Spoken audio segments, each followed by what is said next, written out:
If you're in the market for a full-size luxury 7-seat SUV, you're obviously living life large. Plenty of kids, lots of friends, dogs and cats, and heaps of activity. Boats, camping, horses. You're not in the big buck orbit of the Bentley Bentayga, nor are you ready to plug into the electrified matrix with the Tesla Model X. You're aiming at a six-figure bullseye between $100,000 and about $150,000. On a 3-year novated lease, about $3,000 a month. Which takes in the chunky Lexus LX and German Big Three, the Audi Q7, BMW X7, and this car, the brand new, third generation Mercedes-Benz GLS. Launched globally in mid-2019, Merc describes the GLS as the S-Class of SUVs, which is apt given its 5.2 metre length, 2.5 tonne mass and ultra-premium specification. But before we get into it, for all the detail on tech, safety and standard features, you can read my full written review at carsguide.com.au.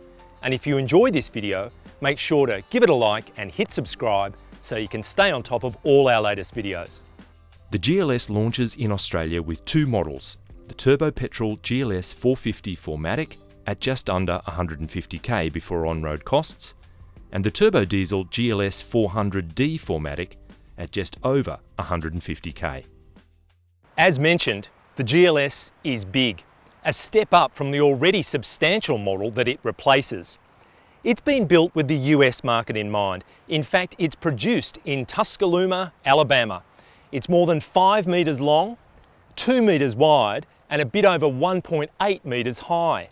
There's more than 3 metres between the axles, which is a 60mm increase in wheelbase compared to the outgoing model.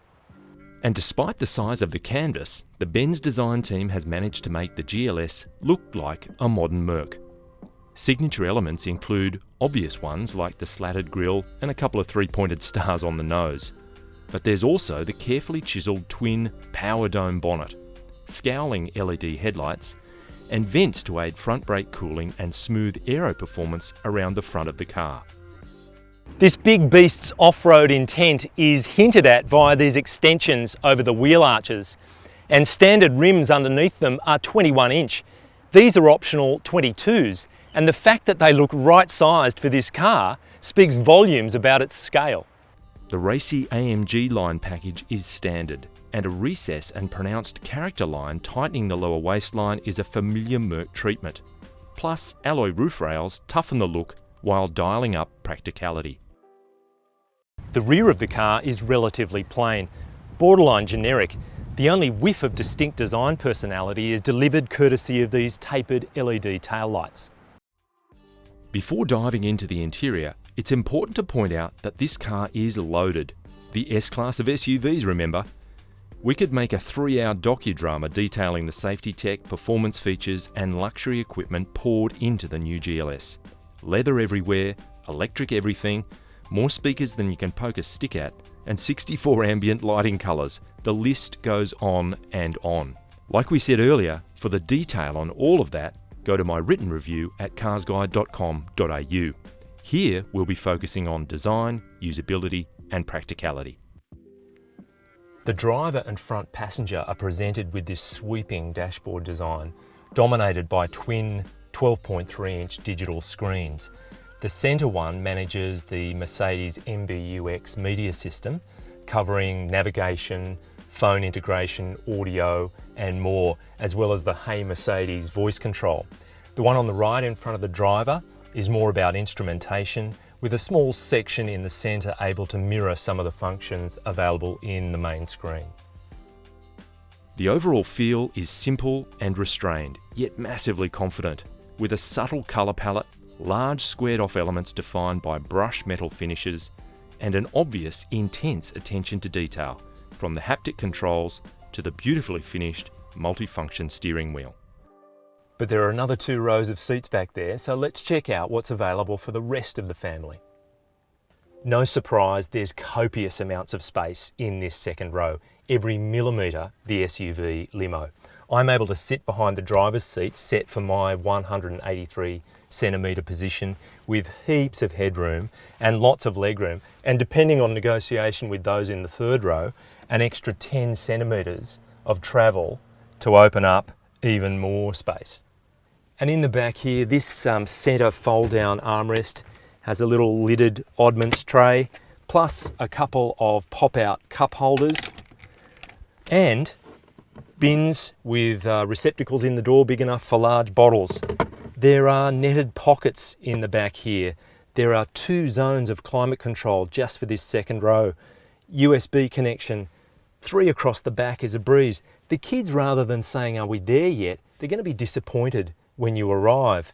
And that standard panoramic roof is pretty special. Then there's what the Cleary family likes to refer to as the way back seat. 2 seats in the third row, typically for the smallest kids to inhabit their own little world. But I've got to say, last time I checked, I'm a grown-up, and there's plenty of knee room and quite a lot of headroom, not to mention more pockets for bottles, USB connections, an individual ventilation zone. It is pretty good.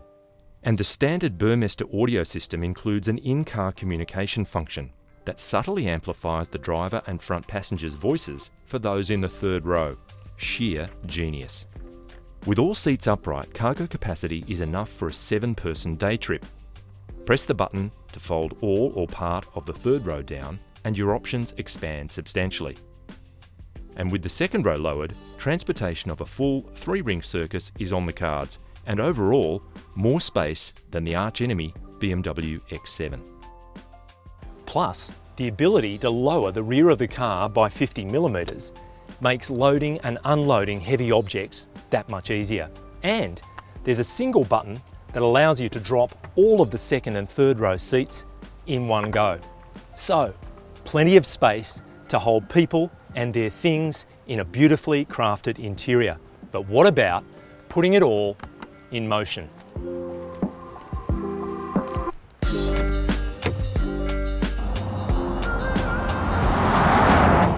As mentioned, there are 2 engines on offer.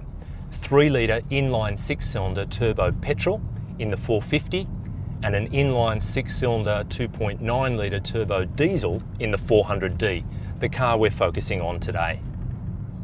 Merc claims the 450 will accelerate from 0 to 100 km/h in 6.2 seconds and the 400D in 6.3. Not bad for a 2.5-tonne mothership. But it's the 400D's torque that stands out. 700 Newton meters, all of it available between 1200 and 3000 RPM, which is right in the mid-range sweet spot. Acceleration is sharp in sport mode, but after 3000 RPM, the thrust subsides appreciably, as the relatively modest peak power output takes over at 3600 RPM. The 9-speed auto transmission is smooth, and when you want it, manual changes are available here courtesy of paddles on the wheel. Suspension is by double wishbone at the front and multi-links at the rear, and in place of steel coil springs is the Airmatic air suspension system. And in comfort, this car is just that, very comfortable. It soaks up little imperfections and even bigger bumps, so they're barely noticeable. And through the corners, you can certainly feel the mass of this car, but it's not unwieldy. It is pretty well controlled. Body control is pretty good. The body's been made more rigid. The engine mounts have been retuned, as have the suspension mounts. There's a lot of absorption for sound inside the body cavities, and the car is terrifically quiet. The front suspension geometry has been reorganised to stop vibration coming back through to the steering wheel, and it certainly does do that, but that's where we come to a shortcoming. There's not exactly a lot of road feel. The car points nicely enough and the weighting is okay, but there's not a great connection between your hands on the wheel and the front tyres on the road.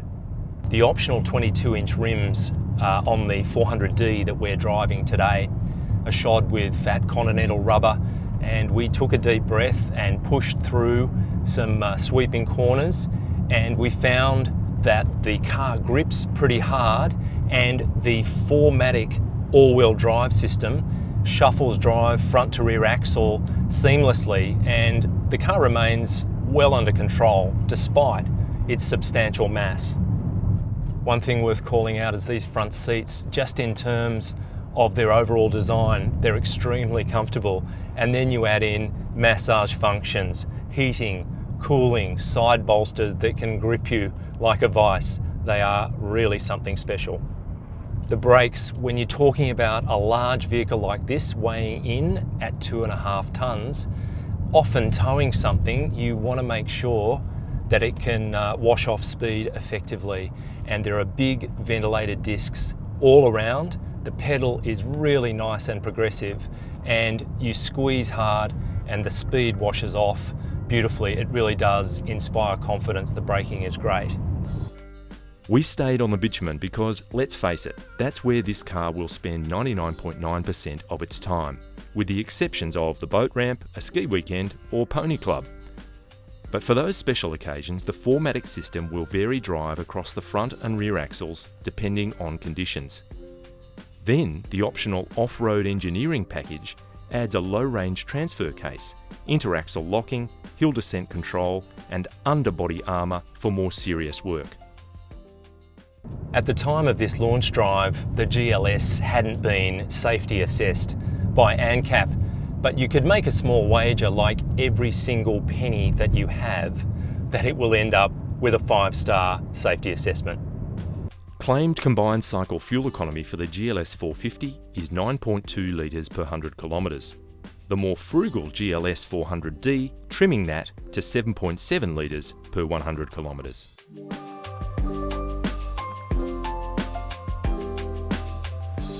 The new GLS is everything you'd expect of a Mercedes-Benz with an S in its name. Luxury, performance, space, and in this instance, thoughtful practicality. It's a supersized family truckster with the lot. Bis zum nächsten Mal!